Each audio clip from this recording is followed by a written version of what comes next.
Hello friends, তোমরা সবাই কেমন আছো? আশা করি সবাই ভালো আছো। আজকে আমি আবারও একটা পুরীর নতুন ব্লগ নিয়ে চলে এসেছি। সেকেন্ড দিনকে আমরা সকাল সকাল উঠে একদম চলে এসেছিলাম পুরীর বিচে। তোমরা তো জানোই, সকালবেলা উঠে সূর্য ওঠা দেখতে দেখতে চা খেতে খেতে সমুদ্রের ঢেউয়ের আনন্দ নেওয়াটা কতটা ভালো লাগে। কিন্তু প্রত্যেক বছর এরকম হলেও এবছরটা আমার একটু আলাদা হয়েছে। কেন জানো? কারণ আমার বড়বাবু এক জায়গায় কোনোভাবেই বসতে পারে না। ও জলটা যেই দেখেছে অমনি নামবো নামবো করেই ব্যস্ত হয়ে পড়েছে। তারপর আমি একটু রেগে যেতেই নিজে থেকেই দেখলাম আমার প্যান্টটাকে গুটিয়ে দিচ্ছে, কারণ ও আমার হাত ধরে টানতে টানতে সেই জলের দিকেই নিয়ে যাচ্ছে। তোমরা দেখতে পেলে নিশ্চয়ই সূর্যটা কী সুন্দর হয়ে আস্তে আস্তে উঠছে, কিন্তু সেটা যে দেখবো বসে 2 মিনিট, সেটা আমার বড়বাবুর জন্য কখনো পসিবল নয়। কারণ ও সব সময় খালি এদিক ওদিক সেদিক, স্থিরভাবেও বসতে পারে না।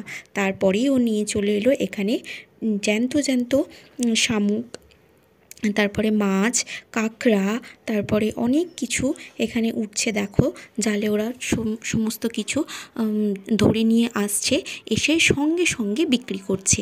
তোমরা যারা যারা গেছো তারা অবশ্যই জানো এটা হয় যে সাথে সাথে সমুদ্র থেকে মাছ ধরেই ওরা এখানে এসে ট্যুরিস্টদেরকে বিক্রি করে। দেখো সবে সবে এই জাহাজটা জাহাজ না, নৌকাটা উঠেছে। উঠেই এখানে দেখো ভিড় লেগে গেছে মাছ কেনার জন্য।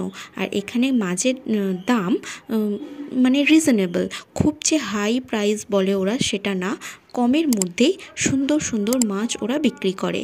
তবে হ্যাঁ, মাছকে তোমরা বেশি বার্গেনিং করতে গেলে বিক্রি হয়ে যাবে, কারণ আমি যদি না নিই সেখানে আরও 10 জন দাঁড়িয়ে আছে সেটাকে নেওয়ার জন্য।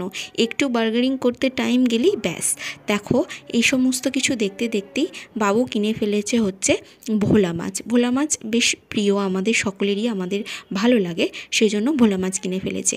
আর এখানে আমি দেখতে পেয়েছিলাম কাঁকড়া, সেই জন্য আমার বাপি কাঁকড়াগুলোকে কিনতে গেছে। ভালোই কাঁকড়াগুলো অনেকগুলো হয়েছে আর রিজনেবল প্রাইসেই হয়েছে। তো এরকম আমার বাপি কিনে ফেলেছে কাঁকড়া আর বাবু কিনে ফেলেছে মাছ। ওখানে দিদু আরও আছে, দিদু আরও দেখছে মাছ কোনটা কেনা যায়, কোনটা ছেড়ে কোনটা কেনা যায়। আসলে অনেক মাছ, তো অনেক রকমের মাছ, সেই জন্য যারা মাছ কিনতে পছন্দ করে তাদের কাছে বলতে পারো হাতে চাঁদ পেয়ে যাওয়ার মতো, যে বিভিন্ন ধরনের মাছ কোনটা ছেড়ে কোনটা নেব। তারপর আবার আমাদের শহরে এলাকার মানুষদের কাছে টাটকা মাছ পাওয়া তো একটা বিশাল বড় ব্যাপার। সেই কারণে এরা একদম ছটপট করতে আরম্ভ করেছে। আর দেখতেই পেলে আমার বড়বাবুর অবস্থা, সে খালি কাঁকড়াগুলোকে নিয়ে তুলছে রাখছে এই করে যাচ্ছে। আর এখানে একটা খুব সুন্দর ব্যবস্থা দেখলাম, যারা যারা মাছ বা কাঁকড়া যাই কিনুক না কেন, এরা বসে আছে যে মাছগুলোকে বেছে দেওয়ার জন্য। এখানে পার কেজিতে 30 টাকা করে নেয়, মাছগুলো বেছে দেয়। আবার এখানে দেখতে পেয়েছি যে আমার বাবু এখানে কোনো একটা শামুক দেখতে পেয়েছে যেটা জ্যান্ত। তো ওখানের মানুষজন বলল যে জ্যান্ত শামুক নাকি জলের মধ্যে ছেড়ে দেওয়া শুভ, সেই জন্য আমি আবার এটাকে নিয়ে যাচ্ছি জলের মধ্যে ছাড়ার জন্য। জানি না জ্যান্ত কি না, তবে ভেতরে সমস্ত কিছু দেখলে দাঁড়া ফাড়ে একটু আধটু নড়নড় করছিল। তো আমি এখানে এইভাবে করে ফেলেছি, কিন্তু এভাবে করে ফেললে তো আর যায় না, সেজন্য দূরে আমার বড়বাবু আবার ফেলে দিয়েছে। তো আবার রুমে ফিরে এসে দেখো এখানে দিদু, মন, সুচলি মাসিমণি সবাই মিলে এখানে রান্না করছে, ছোটোখাটো পিকনিকের মতো হয়ে গেছে বটে। দেখো এখানে সব নুন হলুদ মাখিয়ে মাছগুলো, আর কি ফ্রেশ মাছ, একদম সুন্দর। যারা যারা পছন্দ করো মাছ খেতে, তাদের আশা করি অনেক ভালো লাগবে। আর এতটা যদি ভিডিওটা দেখে ফেলেছো তোমরা, তো প্লিজ চ্যানেলটা একটু সাবস্ক্রাইব করে দিও, আর আমাদের পাশে থেকো এরকম নিত্য নতুন ভিডিও আরও দেখার জন্য। তো দেখো এখানে অনেক রকমের মাছ, সেদিনকে ভাত ডাল অনেক কিছু রান্না হয়েছিল। তো আমরা খুব মজা করে খেয়েছিলাম, কিন্তু এদের রান্না করতে একটু কষ্ট হচ্ছিল জানো তো, কারণ কি গরমের মধ্যে গেছি তো, আবার গরমের মধ্যে রান্না করাটা একটু ক্রিটিক্যাল ব্যাপার হয়ে পড়েছিল ওদের কাছে।